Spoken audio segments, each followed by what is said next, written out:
जय हिंद सभी फौजी भाइयों को। तो आज चलते हैं क्वेश्चन नंबर 1 पे। आर्मी अग्निवीर के लिए चाहे ट्रेडमैन हो, जीडी हो, क्लर्क हो, नर्सिंग असिस्टेंट हो, सभी के लिए ये क्लास मोस्ट इंपोर्टेंट क्वेश्चन करवाएंगे। चलते हैं क्वेश्चन नंबर 1 पे।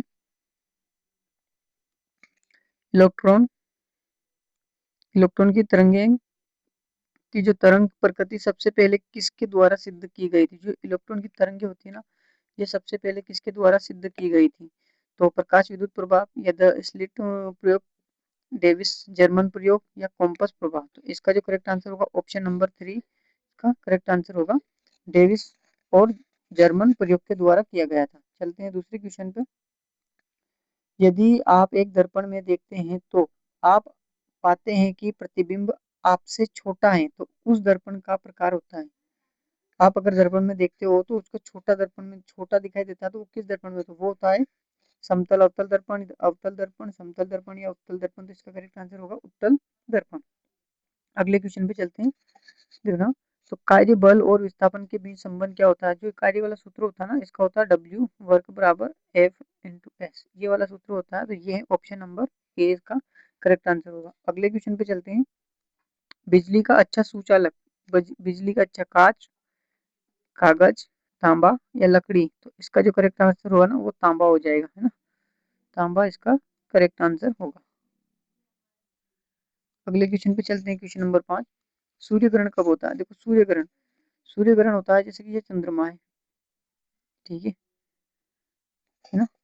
और इधर में तो आ गया चांद, इधर आ गया अर्थ। अगर इन दोनों के बीच में अगर सूर्य आ जाता है तो सूर्य ग्रहण हो जाता है, ठीक है।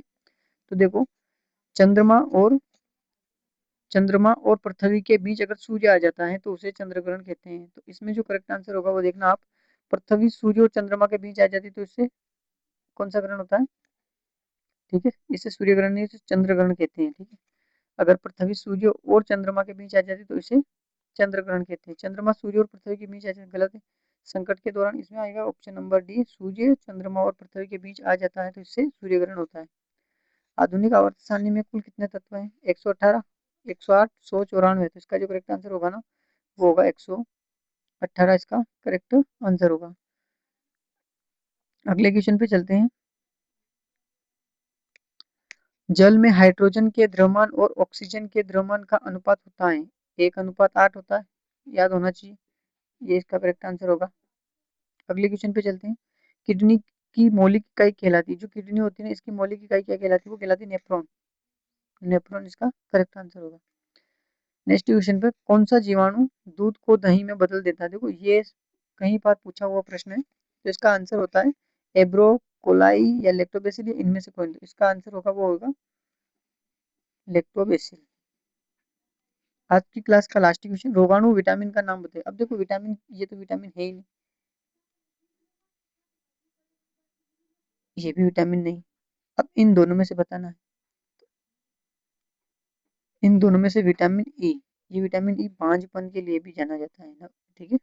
बांझपन, जो इसकी कमी से क्या होता है, औरतों या महिला पुरुषों में के बीच में बांझपन की स्थिति पैदा होती है।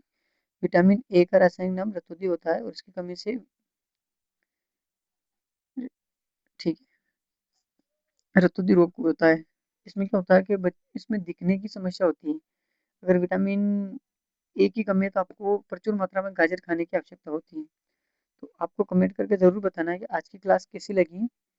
और थोड़ा सा है ना, ये देखना इसमें क्या, कि थोड़ा सा अपन ने ये थंबनेल बनाया ना, इसमें थोड़ी सी कोई प्रॉब्लम आई होगी आपको भी।